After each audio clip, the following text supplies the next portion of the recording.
Mało jest takich seriali, których śladami dałoby się bardzo efektownie nakręcić. Mało jest też takich seriali, których śladami my chcielibyśmy się wybrać, ale akurat śladami tego serialu, którego dzisiaj śladami podążamy, chcieliśmy się wybrać od bardzo, bardzo dawna i mówię oczywiście o Sex Education i zaczynamy ten odcinek od chyba najbardziej ikonicznej miejscówki, jaką można sobie wyobrazić, jeśli chodzi o ten konkretny tytuł, czyli od domu Otisa i Jean Milburn. Okazja jest wyjątkowa, dlatego że 21 września na Netflix pojawił się finałowy już 4. sezon Sex Education, co dla nas oznacza też ostatni dzwonek, żeby nakręcić śladami tego właśnie serialu i dzięki wsparciu, dzięki pomocy Netflix Polska nam się to udało. Jesteśmy w Simon's Yacht, to jest akurat Anglia, chociaż my zabieramy Was w taką niesamowitą podróż po różnych małych, pięknych miejscowościach, które zagrały w serialu, zagrały miasteczko Moordale, a w rzeczywistości znajdują się w Walii i w dolinie rzeki Wye.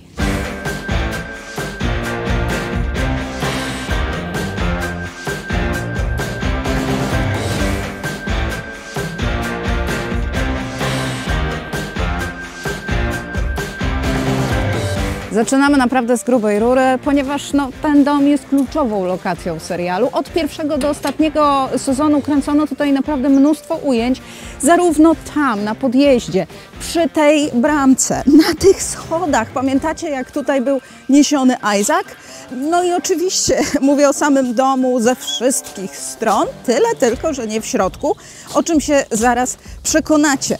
Ten dom jest wynajmowany. Można sobie wynająć tutaj po prostu taką kwaterę za dosyć dużą kwotę, ponad 3000 funtów za minimum 5 dni, ale jest to też piękny dom, bardzo efektowny, położony w fenomenalnym miejscu, no i przede wszystkim ogromny. To co, idziemy do środka? Zapraszam.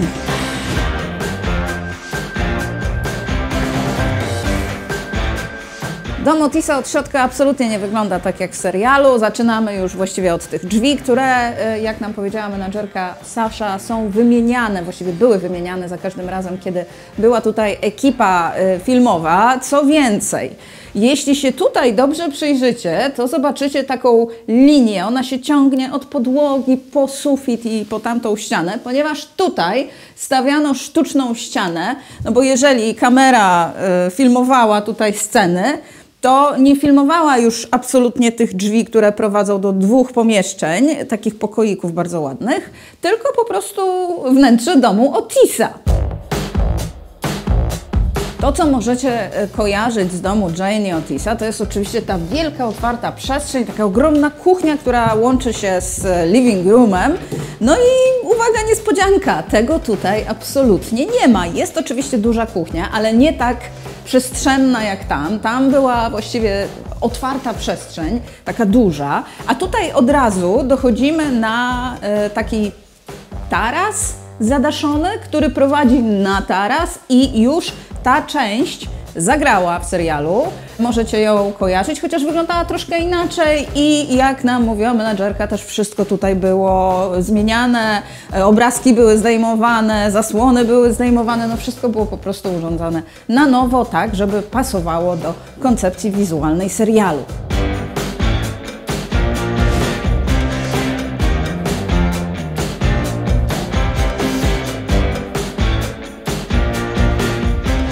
Co prawda nie mamy dzisiaj takiej pogody, jaką zazwyczaj widzieliśmy w serialu w kontekście tego konkretnego domu i tego pięknego tarasu, no ale musicie mieć świadomość, że na tych terenach w Wielkiej Brytanii średnio w roku spada najwięcej deszczu, więc twórcy mieli bardzo dużo wyobraźni, osadzając tutaj ten taki utopijny, kolorowy, piękny, słoneczny świat, który nie do końca odwzorowuje przecież Wielką Brytanię.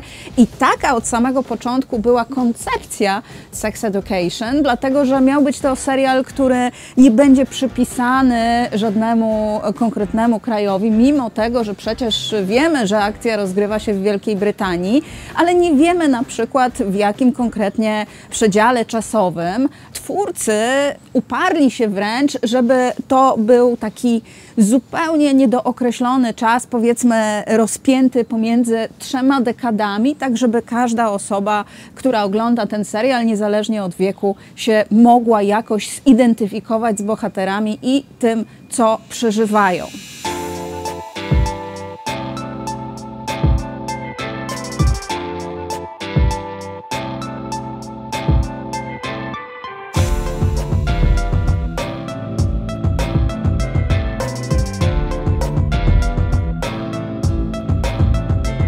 Nic dziwnego, że ekipa zdecydowała się filmować właśnie na tych tarasach, bo te tarasy po prostu robią ogromne wrażenie, nawet teraz, kiedy jest po deszczu.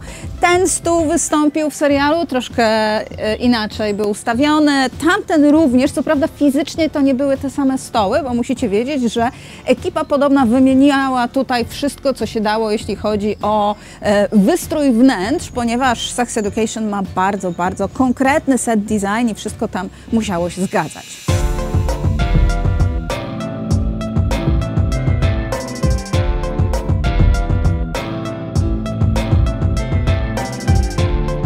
Jeśli chodzi o to, dlaczego ostatecznie zdecydowano się kręcić Sex Education w Walii, to historii jest kilka i jedna dotyczy tego konkretnego domu, The Chalet, domu, który w 1912 roku wybudowano z norweskich komponentów, to jest dom w stylu norweskim i właśnie ten skandynawski vibe zaważył, ponieważ kiedy reżyser serialu wrócił z Danii, uznał, że najchętniej osadziłby ten swój nowy serial właśnie w takich skandynawskich klimatach, ale no, kręcenie w Skandynawii byłoby naprawdę ekstremalnie drogie i nagle menadżer, który zajmował się lokacjami, wskazał na ten dom i powiedział: to jest miejsce, które może Ci się spodobać. I ono się faktycznie spodobało, ponieważ robi niesamowity klimat.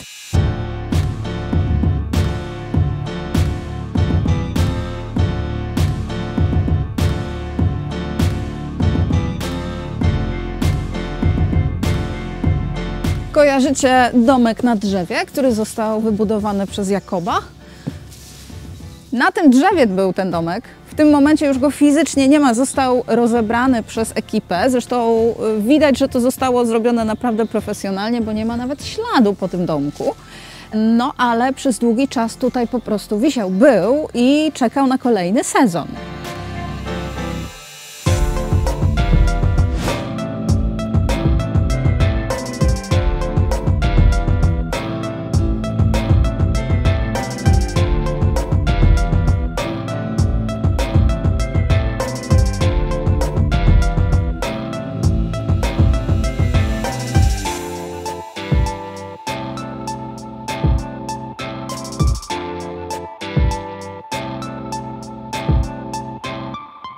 Tutaj przed tą bramką naprawdę działo się sporo, co chwilę ktoś przyjeżdżał, co chwilę tutaj Otis parkował swój rower, no słusznie, bo jakby miał jeszcze chodzić z tym rowerem po prostu po tych schodach, dajcie spokój.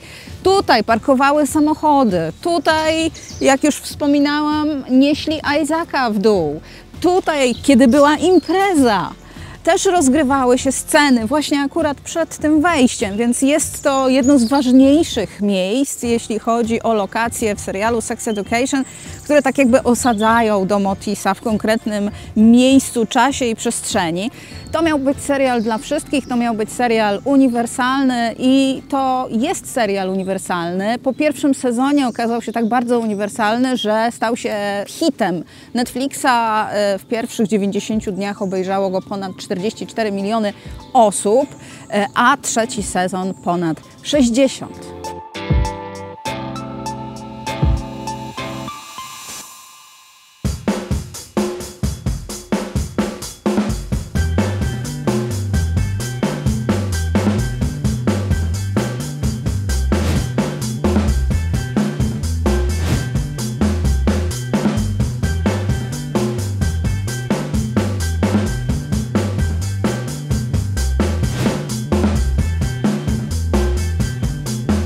Nie moglibyśmy nakręcić śladami Sex Education bez wizyty w miejscu, które odegrało ogromną rolę w tym serialu, czyli po prostu w szkole Moordale. Ten budynek, który mam za plecami, pewnie poznajecie, chociaż wiem, że jest częściowo zasłonięty, a jest zasłonięty, ponieważ nie ma do niego już w tym momencie dostępu, co swoją drogą miało też ogromny wpływ na kształt serialu, jego fabuły, jego scenariusza, bo twórcy po prostu w pewnym momencie też stracili dostęp do tego budynku. Co to jest za budynek?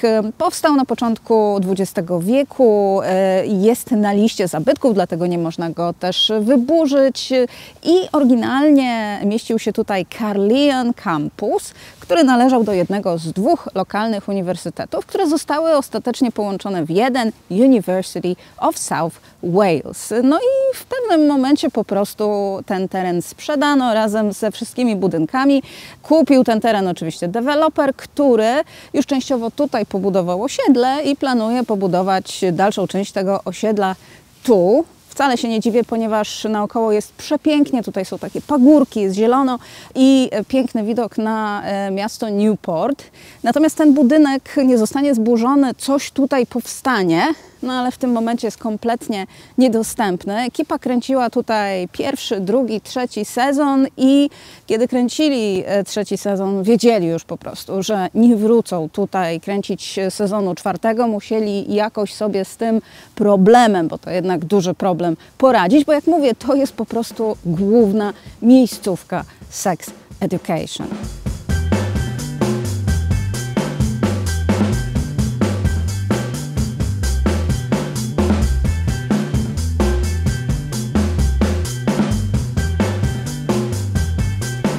Zobacz, ten domek, tam sprzedają te nieruchomości, chyba te domki.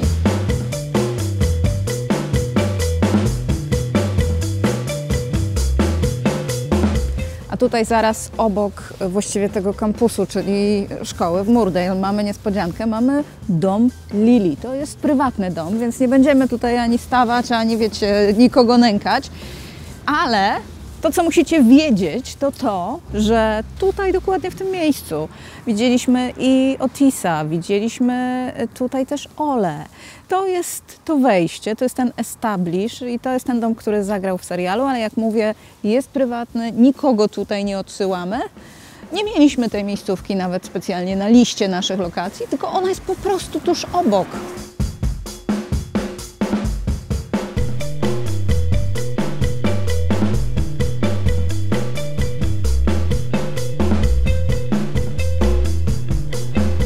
Pod koniec trzeciego sezonu szkoła w Moordale została zamknięta, niestety. No i część uczniów musiała się gdzieś przenieść, więc przenieśli się do Cavendish College i tu właśnie jesteśmy. To jest budynek, który tak naprawdę jest budynkiem administracyjnym St. Fagin National History Museum, czyli takiego wielkiego skansenu walijskiego, gdzie można sobie przyjechać i po prostu pooglądać, jak właściwie wyglądało życie w dawnej Walii. My przyjechaliśmy tutaj tylko i wyłącznie po to, żeby sfilmować fasadę tego budynku, ponieważ to tylko fasada właściwie i tutaj te tereny zostały wykorzystane w serialu. Wnętrza absolutnie nie były tam kręcone, natomiast spójrzcie, jak niesamowicie wykorzystano ten budynek. Ten modernistyczny budynek, który został wybudowany na przełomie lat 60. i 70. W tych oknach pojawiły się różne kolory. Naprawdę wyciągnięto z tego budynku, co się dało, więc jestem tutaj pod ogromnym wrażeniem set designu w tym czwartym sezonie. No i ogólnie mamy tutaj taki nowoczesny, taki właśnie retro, nowoczesny kampus, który bardzo mocno pasuje nam do klimatu samego serialu. W ogóle tutaj po tej drodze znowu jeździli na rowerach. Mnie jeszcze się bardzo podoba tamten napis, który przerobiono tak, żeby wyglądał po prostu jak napis z nazwą szkoły. I chciałam jeszcze tutaj parę rzeczy powiedzieć czysto organizacyjnie. Jeżeli tutaj przyjedziecie, to nie płacicie za wstęp do tego muzeum, płacicie za parking. To jest bardzo ważne. Płaci się 6 funtów za parking. I to jest właściwie wszystko, co musicie zapłacić, ponieważ wejście do muzeum jest totalnie za free, a ten parking to jest właśnie taki ich fundusz, z którego sobie utrzymują różnego rodzaju takie instytucje kultury.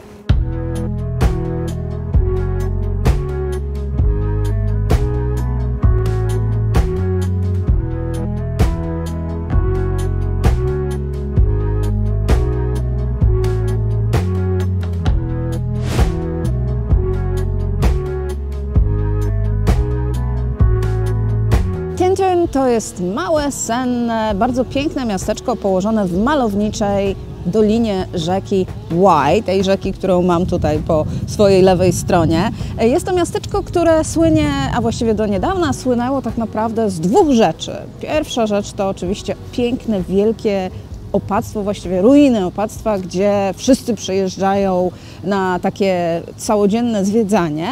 A druga rzecz to jest industrializacja, ponieważ na tych terenach rozpoczęła się tak naprawdę brytyjska rewolucja przemysłowa. Tutaj produkowano żelazo, tutaj produkowano kable i wysyłano je później tą rzeką, czyli rzeką Wye, dzięki czemu ten tranzyt był bardzo ułatwiony. Teraz doszła jeszcze trzecia rzecz, z której słynie Tintern i jest to oczywiście Sex Education, ponieważ tutaj powstawały zdjęcia do serialu i to w kilku sezonach, przede wszystkim tam na tym moście, który widzicie za moimi plecami.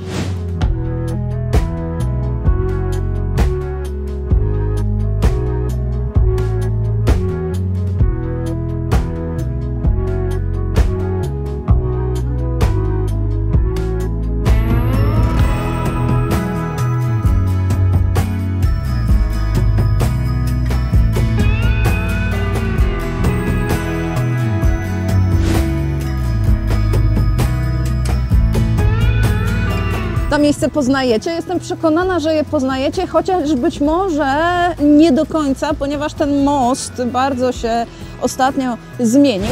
To jest stary most kolejowy w miasteczku Tintern, który wystąpił oczywiście w Sex Education. Ten konkretny most występował wielokrotnie w serialu. Po nim przechadzał się albo jeździł rowerem Otis, Eric. Tutaj miały miejsce różne dramatyczne wydarzenia między bohaterami. Ten mostek w Moordale, czyli w tym takim wymyślonym na potrzeby serialu miasteczku, pozwalał bohaterom przemieszczać się po prostu nad rzeką do szkoły z domu. Więc tak jak sobie tam wyobrazimy ten świat, to tam gdzieś była rzeka i właśnie ta szkoła była za rzeką. Fizycznie budynek, który zagrał szkołę, jest daleko, daleko stąd, a sam mostek w 2021 roku został wyremontowany, dlatego właśnie możecie mieć pewien problem z tym, żeby go rozpoznać, bo on w serialu wygląda strasznie, znaczy jest taki zardzewiały, obskrobany. Te deski wyglądały, jakby się miały zaraz zarwać. Teraz tutaj się już chodzi naprawdę bardzo bezpiecznie i jest to jedna z większych atrakcji w Tintern.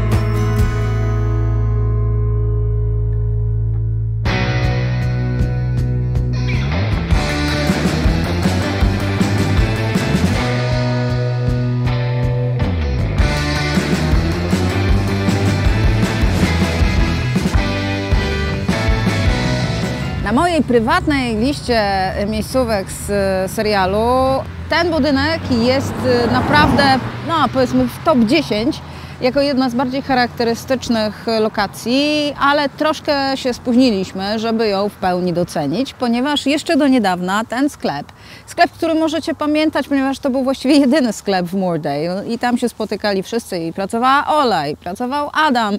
Ten sklep już po prostu fizycznie nie istnieje, a wkrótce w ogóle nie będzie istniał, ponieważ jak się dowiedzieliśmy z ogłoszenia, które tam wisi, to jest budynek do rozbiórki, wkrótce zostanie zburzony.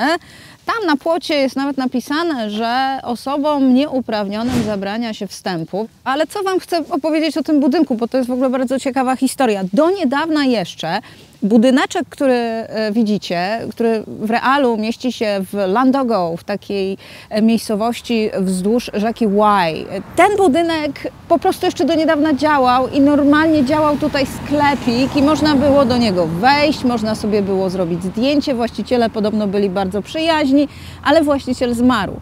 I cóż, ewidentnie po jego śmierci już nie było woli, żeby kontynuować prowadzenie sklepu i widać, albo ziemia została sprzedana, albo coś tutaj po prostu będzie stawianego na nowo. Dlatego też jest spora szansa, że jeśli tutaj przyjedziecie po nas, to tej miejscówki już po prostu fizycznie nie będzie.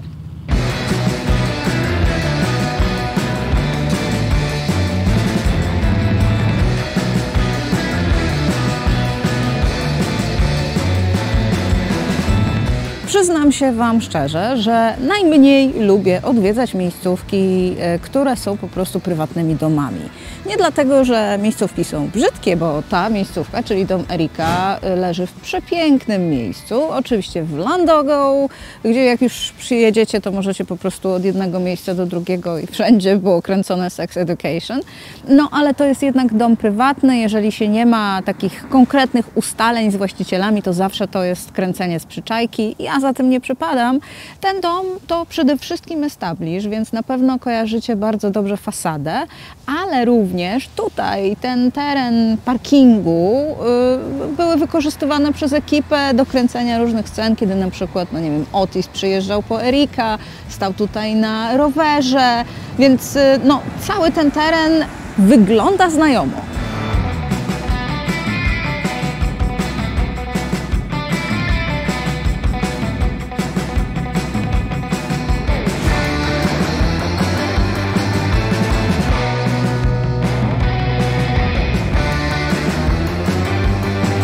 Macie już dosyć miejscówek w okolicach Llandogo? Bo ja mam jeszcze kilka w zanadrzu, jak choćby tą na przykład tutaj. Jesteśmy zaledwie 1 milę od miasteczka, na rozstaju dróg, w Parku Narodowym, naokoło gigantyczne drzewa, zielono, zimno i tutaj właśnie stał przystanek autobusowy, zainstalowany oczywiście przez ekipę serialu Netflixa.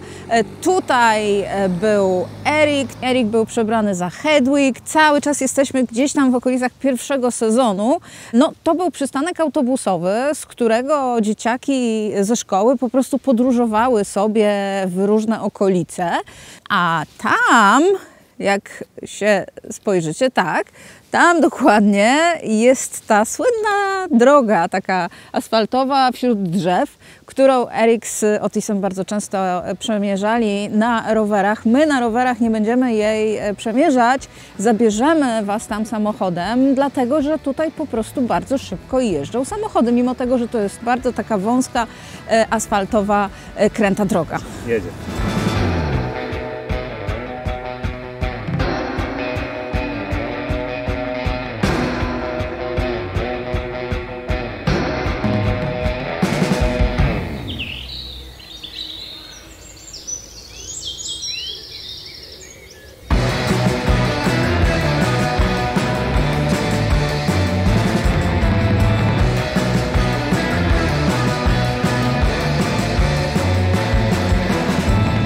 To jest ta droga, którą Otis z Ericiem przemierzali niejednokrotnie na rowerach. Zwróćcie uwagę na jedną rzecz, tak sobie zdałam z tego sprawę, że zazwyczaj jechali jednak w dół, bo jakby musieli jechać w górę, tu jest dosyć stromo i dosyć wysoko, to by pewnie się mocno zasapali, a jakby się zasapali, to by nie mogli swoich kwestii mówić. Ale inna sprawa, że tu się po prostu musi bardzo fajnie jeździć rowerem, faktycznie. Oczywiście, jeżeli nie jadą bardzo szybko samochody, to jest niesamowite, że tutaj ograniczenie prędkości to jest 60 mil. Na tej cienkiej drodze, tutaj przy tym płotku, można jeździć 60 mil na godzinę. Ciekawa jestem, z jaką prędkością oni na tych rowerach zjeżdżali. Oho, będziemy mieli mijankę. Dobra, ktoś nas puszcza i tak to się właśnie robi.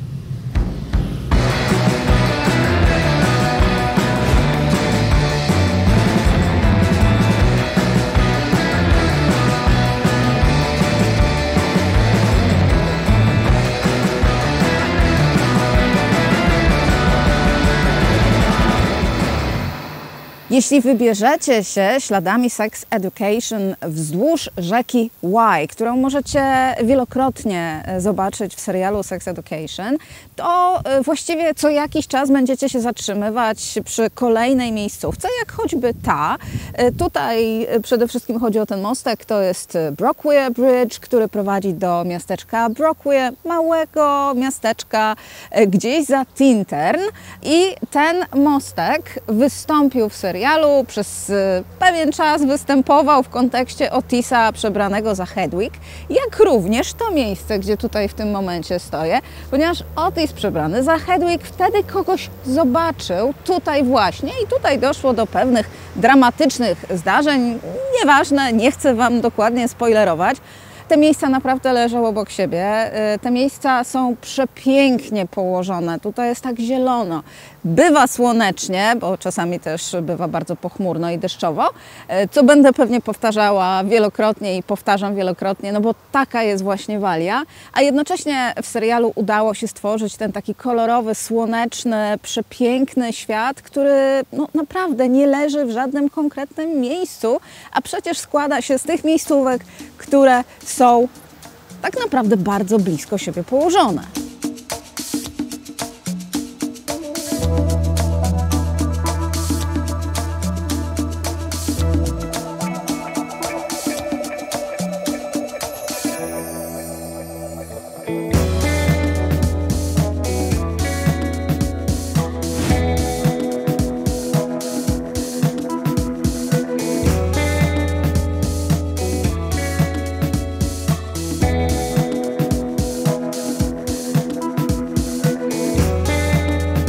Czekam na autobus. Co prawda to nie jest taka sama budka jak te takie, wiecie, przystanki w serialu, ale myślę, że mogłaby spokojnie tutaj zagrać. Jest niesamowita.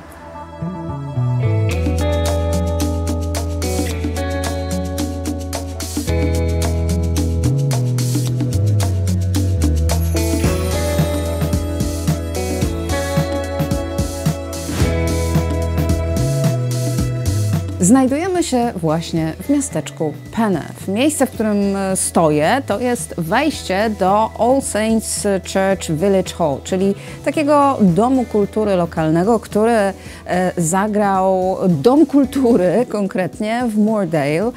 Tutaj w drugim sezonie, w 5. odcinku Maeve była ze swoją mamą na spotkaniu AA.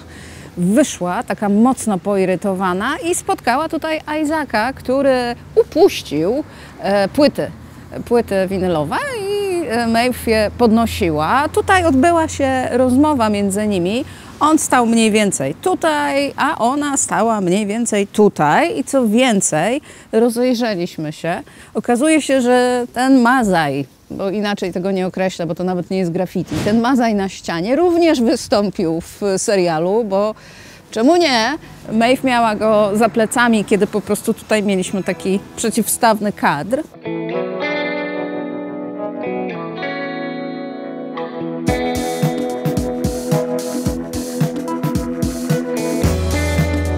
W rzeczywistości jest tutaj trochę tak jak w serialu, czyli w tym budynku mieści się Dom Kultury, jak już wspominałam. Organizowane są różne imprezy, przede wszystkim dla seniorów, dla osób starszych, ponieważ jest to budynek i placówka należące do kościoła anglikańskiego All Saints, który z kolei stoi za tym budynkiem w takim bardzo przyjemnym parku położonym między osiedlami.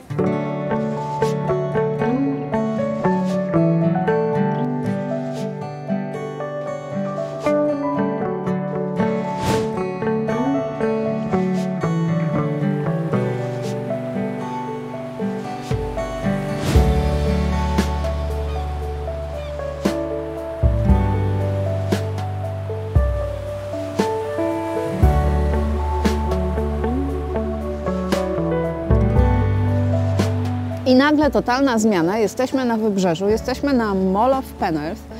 Nie odjechaliśmy jakoś daleko, nie wypłynęliśmy na jakiś odległy ląd, jesteśmy cały czas w Walii, bardzo blisko Cardiff, dosłownie kilkanaście mil. To molo oczywiście zagrało w Sex Education, zagrało pod koniec trzeciego sezonu. Tutaj Maeve odnalazła swoją matkę, która, nie wiem, może nie powinnam spoilerować, ale przywiozła tutaj siostrzyczkę Maeve. Stąd próbowała wypłynąć promem w siną dal. Stąd promy w rzeczywistości absolutnie w tym momencie nie pływają. Być może wcześniej pływały jak najbardziej. Natomiast jest to naprawdę świetna lokacja, żeby ją zaadaptować. Tamta budka, która jest za moimi plecami, zagrała po prostu taką budkę, gdzie można było kupować bilety na tenże prom. Na tamtych ławeczkach siedziała w pewnym momencie Maeve ze swoją mamą. W tym momencie tutaj siedzą po prostu osoby, które spędzają czas wolny, bo w Anglii dzisiaj, kiedy to kręcimy, jest bank holiday, więc jest tutaj naprawdę mnóstwo ludzi i pogoda całkiem fajna.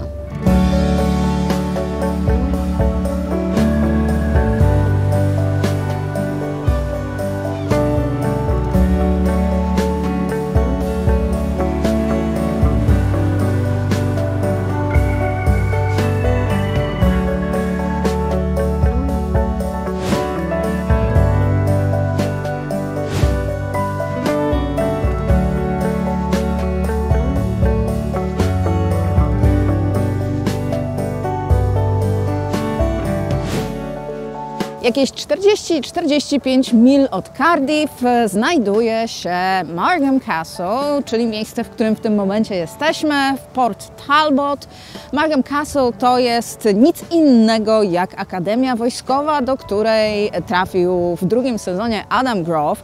To jest konkretnie ten budynek i ten kadr na pewno wygląda dosyć znajomo, ponieważ konkretnie tutaj, w tym miejscu odbywały się tam ćwiczenia wojskowe. Sam zamek Margam Castle znajduje się na takich bardzo rozległych, zielonych terenach, które pełnią funkcję parku takiego narodowego, gdzie rodziny po prostu przyjeżdżają spędzać wolny czas. W tym momencie, kiedy my tutaj jesteśmy, jest mnóstwo rodzin z małymi dziećmi, które biegają, szaleją i spędzają też czas tam w środku, w tym zamku, do którego my nie wejdziemy, ponieważ po prostu nie mamy interesu, bo w środku, w zamku zdjęcia do Sex Education nie powstawały. Co mogłabym Wam powiedzieć o samym zamku? To jest budowla z 1830 roku, zaprojektowana przez Thomasa Hoppera, bardzo efektowna, bardzo piękna, no i jak widać też bardzo dobrze nadająca się na plan zdjęciowy. Plus oczywiście ekipa nie wykorzystała tylko i wyłącznie tej fasady.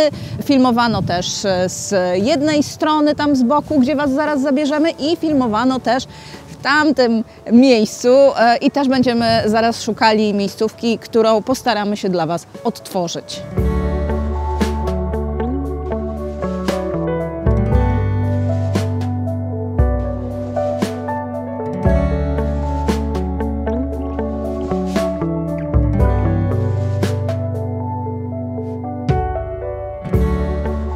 Tutaj z kolei jest wyjście, przed którym Adam stał, czekając na swoich rodziców, którzy odbierali go ze szkoły wojskowej, która oczywiście się tutaj nie mieści, ponieważ jest tutaj zamek. Z kolei tam, na tamtym parkingu, stał samochód rodziców Adama, czyli jak widzicie, wszystko jest bardzo blisko siebie. Żeby tutaj wjechać, bo możecie tutaj wjechać samochodem, trzeba zapłacić 7,20 za parking. Innych biletów się nie kupuje.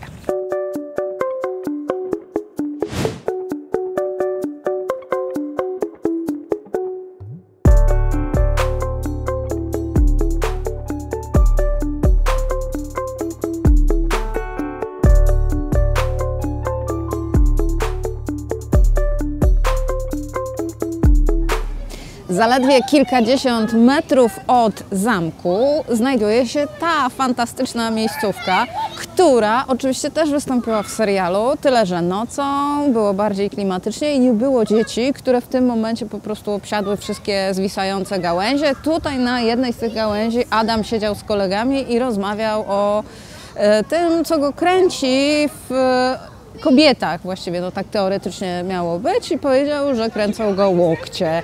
Więc tu miała miejsce ta scena. Podziwiajcie, to jest w ogóle fenomenalne drzewo, tak gigantyczne i rzeczywiście chciałoby się aż usiąść na jednej z tych gałęzi, no tyle tylko, że po prostu w tym momencie one wszystkie są zajęte.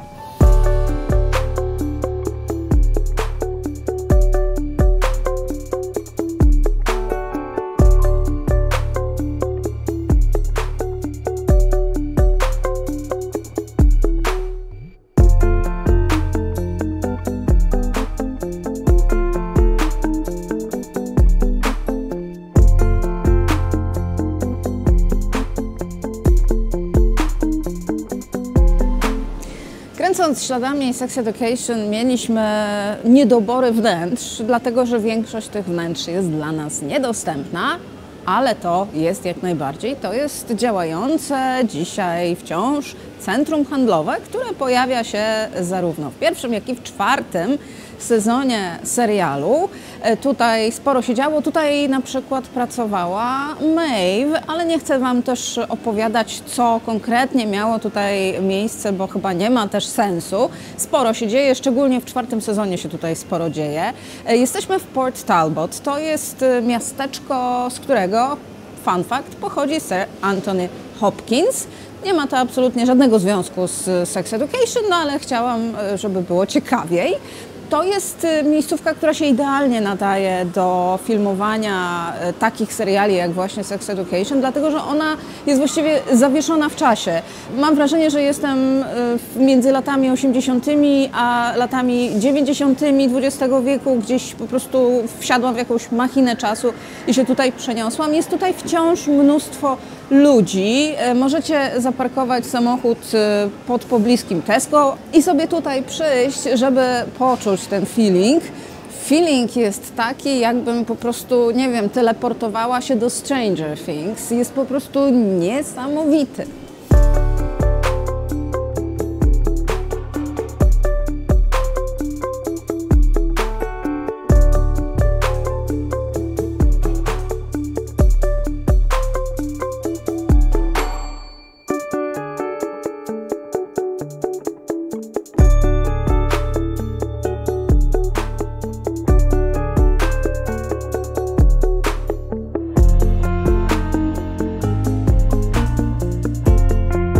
Pogoda w Walii nas nie rozpieszcza, było słonecznie, teraz z kolei jest mrzawka, cały czas pada i widoczność jest słaba, co jest o tyle ważne w miejscu, w którym jesteśmy, że tutaj widoczność bardzo by się przydała. Jesteśmy wciąż w dolinie rzeki Wye, niedaleko od Llandogo, niedaleko od Tintern.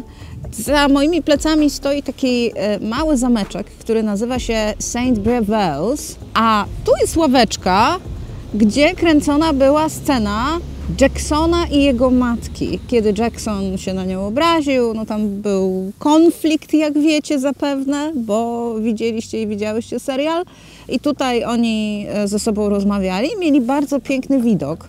Właśnie ten widok, którego ja nie mam tak do końca, ponieważ nie ma słońca i ta widoczność jest mocno ograniczona.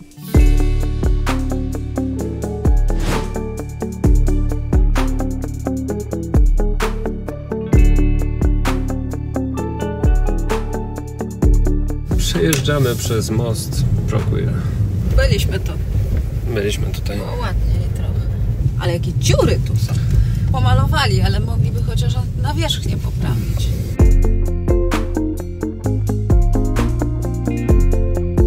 Naszą przygodę śladami Sex Education kończymy w jednym z miasteczek, gdzie powstawały zdjęcia do serialu. Na pewno ten most poznajecie, on też jest jedną z naszych lokacji.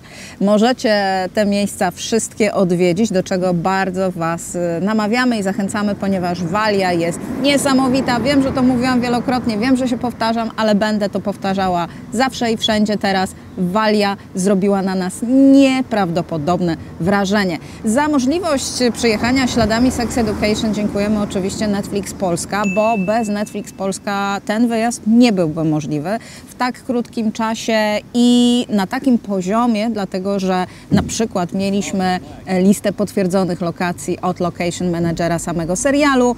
Dzięki niemu też udało nam się na przykład wejść do domu Otisa i Jean i spędzić tam bardzo dużo czasu z kamerą, więc jeszcze raz bardzo serdecznie dziękujemy.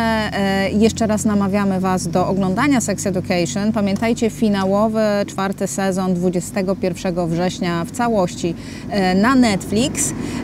A ja w tym momencie, no cóż, mogę się z Wami tylko pożegnać, zachęcając Was do lajkowania i subowania naszego kanału, lajkowania oczywiście tego wideo, dzielenia się nim, jeżeli Wam się podoba i śledzenia ogólnie naszych odcinków śladami seriali, bo obiecuję, że to jeszcze nie koniec.